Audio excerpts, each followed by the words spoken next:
साथियों, आज की चर्चा मैं इथोपिया की करूँगा। इथोपिया में एक राज्य है इसके उत्तरी छोर में जिसका नाम है टिग्रे। यहाँ युद्ध की परिस्थिति बनी हुई है। नवंबर में भारी युद्ध हुआ था और उसके बाद की जो स्थिति बनी है उसकी बातें करूँगा।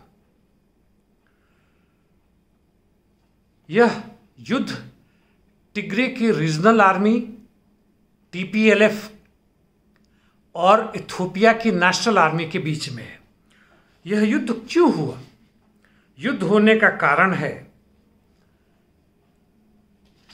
कि इथोपिया के प्राइम मिनिस्टर आबिय अहमद ने 2018 में सत्ता लेने के बाद से वहां की जो पार्टी थी, एक फ्रंट था पीपुल्स रिवोल्यूशनरी डेमोक्रेटिक फ्रंट, इसको मर्ज करके एक नई पार्टी का नाम देना चाह रहे थे जिसका नाम था प्रॉस्पेरिटी पार्टी।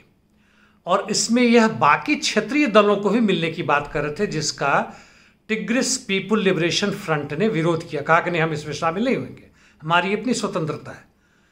टीपीएलएफ 2018 के पहले तक काफी समय तक यहां पे उन्होंने शासन किया था। वह खुद में एक डेमोक्रेटिक पार्टी नहीं है, एक डिक्टेटोरियल एटीट्यूड है।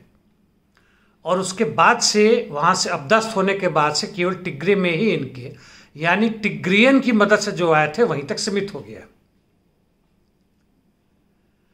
दूसरा विरोध इनका जो शुरू हुआ वह था चुनाव को लेकर।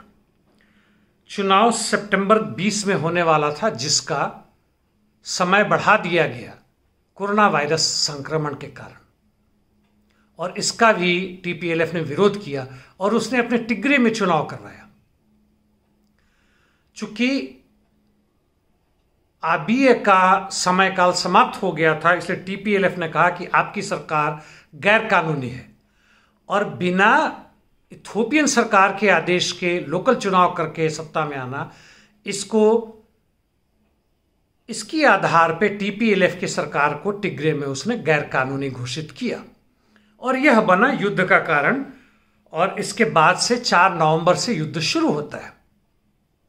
हालांकि युद्ध में पहला अटैक टिग्रियन आर्मी नहीं किया। टिग्रे में जो इथोपियन मिलिट्री थी वहां पे इन्होंने कब्जा कर लिया, उसमें से भारी मात्रा में डिफेक्शन भी करवाया, उनके जितने भी बारूद अस्त्र थे वो ले ली।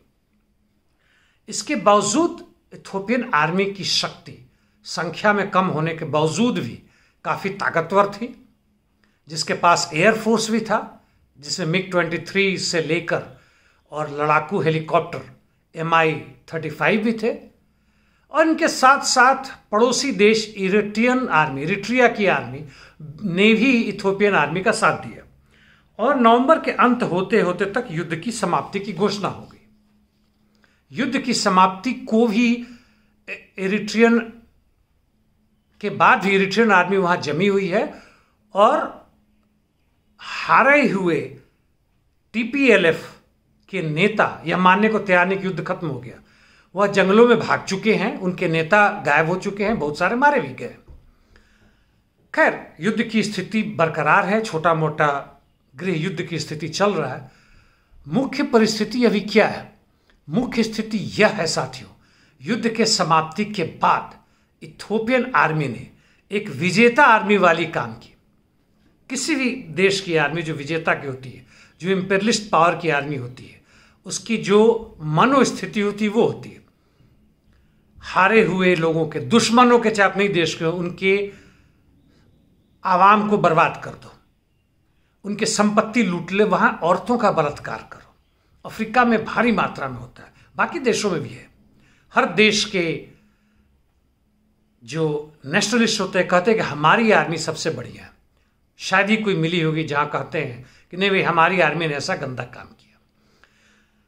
10,000 से अधिक लोग मारे गए और तकरीबन 20 लाख लोग घरों से विस्थापित हो गए। कुछ अपने ही देश में, कुछ बगल के देश में, सूडान में भागे, पैदल चले, दिन रात चले। यानी एक तरह से कहें कि पूरी की पूरी बर्बादी हो गई। इस बर्बादी को देखने के लिए, इस जेनोसाइड को समझने के लिए, इस नरसंहार को समझने के लिए आपको देखना होगा कि यमन में क्या हो रहा है और सीरिया में क्या हो रहा है। सीरिया में कल ही एक गणना के हिसाब से कम 5 लोग मारे गए हैं और कितने मिलियन लोग विस्थापित हुए जिसका अनुमान ही लगाया जा सकता है। पूरे विश्व भर में 8 से 10 करोड़ लोग विस्थापित या रिफ्यूजीज हैं।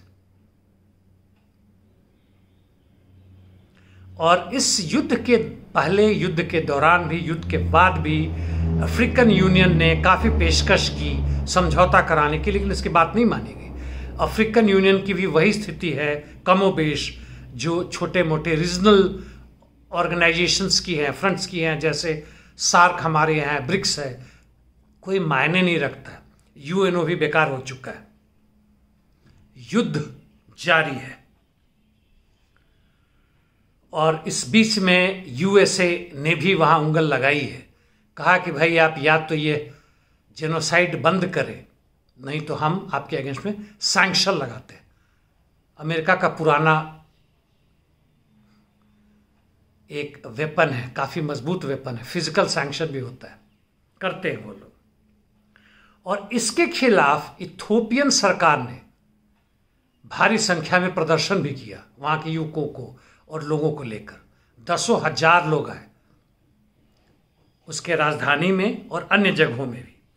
उनकी मांग थी कि यूएसए तुम हमारे अंदरूनी मामले में हस्तक्षेप ना दो, हम स्वतंत्र हैं, हमें पता है हमें क्या करना है। हालांकि कितनी बकवास चीज़ है ये, इसका अंदाजा आप लगा सकते हैं। बड़े बड़े देश भी, ब्राज़ील भी अपनी मर्जी के हिसाब से नहीं कर पाते, भला इथोपिया की क्या औकात। हालांकि इथोपिया एक बड़ा देश है जैसे मैंने आपको बताया, और आबादी के हिसाब से अफ्रीका का दूसरा सबसे बड़ा देश है और पूर्वी अफ्रीका का सबसे बड़ा इकोनॉमी है। इसके बावजूद भी, और साथ साथ उनके जो झंडा थे उसमें उन्होंने पुतिन और शी जिनपिंग का भी फोटो लगाया। शायद धमकी हो अमेरिका का, तुम मदद नहीं करोगे तो हम इनसे लेंगे। सोल्यूशन क्या है दोस्तों? सोल्यूशन बहुत सारे लोग दे रहे हैं। एक तो है कि मास किलिंग बंद करो, बलात्कार बंद करो, रेप को वेपन की तरह इस्तेमाल करना बंद करो। वैसे डीआर कॉन्गो में यूएस आर्मी की जो कार्रवाई थी इराक में विजयी मानसिकता के तहत, अफगानिस्तान में, वह उदाहरण है। सॉल्यूशन है कि जून में जो इलेक्शन जो तुमने बढ़ा के कहा था वहां करो। ऐसे हालत में क्या इलेक्शन होगा मैं इसका अंदाजा नहीं लगा पा रहा। सॉल्यूशन में कहते हैं कि इरिट्रियन आर्मी वापस जाओ। हालांकि सूडान ने कहा उसकी जरूरत, माफ कीजिएगा, इथोपिया ने कहा हमें जरूरत नहीं, हमें उसका वापस जाने को बोल दिया, लेकिन वहां पे टिके हुए। रिफ्यूजीज को वापस लाओ। वैसे एक सवाल उठता है कि यह इरिट्रियन आर्मी सूडान के,